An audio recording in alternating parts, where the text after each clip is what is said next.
Hi mga ka-twin bakers! Birthday nga kahapon ni Mama kaya samahan niyo ko kung paano ko to ginawa. So nagpa-bake nga lang ako kay Vera ng 7x7 inches na round cake. Then yung flavor ng cake na binake niya ay moist chocolate at red velvet cake. Then yung filling na nilagay ko dito ay caramel fudge it ng Bakersfield. One time may nabasa ko sa comment section kung ano daw kaya lasa ng caramel or yema fudge as filling sa moist chocolate kasi hindi niya pa daw natatry. So na-curious siguro siya kung nagko-compliment din kaya yung lasa. So far okay naman siya, mas ito yung nire-request ng mga customer namin. Meron naman na ayaw kasi medyo natatamisan sila. So, kanya-kanyang preference lang ng customer. So, kahit dito nga lang kami sa bahay magse-celebrate, naglagay pa din ako ng dowel. Kasi medyo malambot pa nga yung frosting na nagawa ko. At syempre, ang gamit nating frosting dyan palagi ay Whip It ng Bakersfield. And sa pagpapakinis naman ng cake, gumamit lang ako dito ng metal scraper. Ito nga yung isa sa mga favorite kong gamitin. Then, dapat magaan lang yung kamay mo. Then, kung may nakikita kayong gaps na hindi naaabot ng scraper, huwag nyong diinan, yung parang pinipilit mo na para pumantay. So, ang gagawin nyo lang is lalagyan nyo ulit siya ng whipping cream. So, same process lang hanggang sa ma-achieve nyo na pakinisin yung cake. Anyways, kung Whip It frosting naman yung gagamitin mo, sobrang dali niya lang pakinisin. At syempre, stable din siya basta tama lang yung pagkakatimpla mo. Anyways, yung naisipan ko ang gagawin na design, nakita nyo naman dun sa intro, diba? Gagamit nga pala ako dito ng stencil. Nagbrush lang ako dito ng oil. Make sure nyo na lahat ay malalagyan nyo. So, ito yung ididikit natin dun sa cake. So, in-upload ko nga to kanina sa Reels at ito yung tanong ng karamihan. Need po ba na chilled yung cake? Yung ginawa ko nga to, pagka-frosting ko ng cake, siguro chinel ko muna siya ng mga 2 oras kasi may ginawa pa akong isang customized cake. Then, saka ko siya kinabitan ng stencil. Uy, pwede. Whip It ba yan? Yes po, Whip It po ito. Ilang tubig po nilagay sa pag-whip sa Whip It if ganyan gagawin. Yung ginawa ko nga yung cake na to, hindi ako nag-adjust dun sa whipping cream na ginamit ko sa base. Nag-stick lang ako sa ratio na always kong ginagamit. So, usually, yung ratio ko sa 1 kilo ay nag-add ako ng 1 1/4 cup or minsan 1/2 cup ng cold water. Ano po nilagay nyo sa stencil? Tsaka after po ba na mas-scrape sa stencil, need i-ref muna bago tanggalin po sa stencil. So, yung nilagay ko nga kanina dito ay vegetable oil. Gumamit lang ako ng brush. Then, pagkalagay ko nga ng pink na icing, hindi ko na siya ni-ref, bali, diretso ko na siya tinanggal dun sa stencil. O, diba, perfect? Akalain mo yun, nakuha niyo yung design ng stencil. So, vegetable oil lang pala yung sikreto. Pati kasi nagbabawas pa ako ng ratio dun sa Whip It. Pero ngayon ko nga lang talaga na-realize na kahit hindi nga pala ikaw magbawas na ratio, basta nalagyan mo lang ng oil yung stencil, ma-achieve yan. So, dito gumamit lang ako ng flexible scraper. Ni-scrape ko lang yung mga excess na linya. Ano pa hinihintay nyo, try nyo na din kung mag-work din sa inyo at i-mention nyo kung effective din ba sa inyo yung ganitong way. So, dito nga tinransfer ko yung cake sa cake art na pinagawa ko lang kay Miss Devi. So, shoutout nga pala sa Jade's Delight. Sila yung gumawa ng cake art na to. Kasi kung mag-order pa ako sa online, hindi na siya aabot. Pero available sa BHD or Baking and Home Depot. Dami nilang stock ng cake art. Visit nyo lang yung kanilang FB page. At nag-ship sila nationwide. So, yung design nga ng cake na to, medyo nag-trending nung una. Kaya sabi ko, gusto ko din gawan nito si Mama. Pero nung last month nga, may nagpagawa din sa amin ng ganitong design. Pero full fondant yung pinaka-base. Then medyo rush na sa akin yung pinagawang cake na yun. So yung mga in-order kong flowers online, hindi siya nakaabot. So ito nga sana yung mga flowers na ilalagay ko dun sana sa cake. Sobrang nasasayangan nga ako kasi achieve sana yung design na pinasa ni customer sa akin. So anyways, kinabit ko nga lang pala yung mga artificial flowers using glue stick. Tapos naglagay lang din ako ng flowers dito sa cake. Medyo onti lang nilagay ko. Para naman hindi crowded siya tignan. Kanina nga tinanong ko si Vera, paano kung may mag-order ng ganitong design ulit. Gusto ko sana na iparenta na lang yung cake art kesa naman na i-charge ko dun sa cake kasi medyo mahal din siya. Nasa 2,000 din ata yung costing ko tapos may mga flowers pa. Then pagkatapos hindi na rin nila magagamit. Parang ako yung nasasayangan. Kaya sabi ko kay Vera, paparent na lang namin sa customer yung cake art. Pero syempre mag-charge pa din kami. Kasi yung naging costing ko last time nasa 5,200 pero soft icing lang siya. O diba medyo nagmahal siya. Okay, paparenta na lang namin yung cake art basta malapit lang yung si customer. O edi magle-less yung presyo ng cake. So dito ginawan ko lang si Mama ng topper. At sa last detail nga ng cake na to, nag-add lang ako ng mga gold accent. Like gold leaves and gold rajies. At bago ko nga pala makalimutan, yung ginamit ko nga palang size dito sa cake art ay 14 inches. Then yung height ay umabot ng 19 inches. At ito na yung kinalabasan ng cake. Sobrang laki nito sa personal. At feeling ko natuwa naman si Mama sa birthday cake niya. Ito talaga yung mga advantage natin mga baker. Nagagawa natin sila ng mga magagandang cake.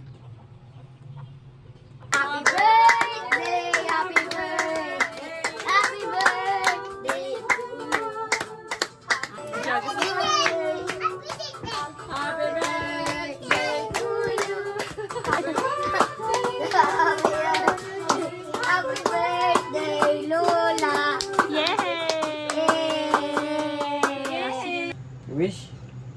Yay! So yun, belated happy happy birthday sa mama namin. Stay pretty always. At good health lang always. We love you so much at mag-iingat ka palagi, So yun lang guys, maraming salamat sa mga nag-greet kay mama. Thank you so much for watching. Ingat po kayong lahat.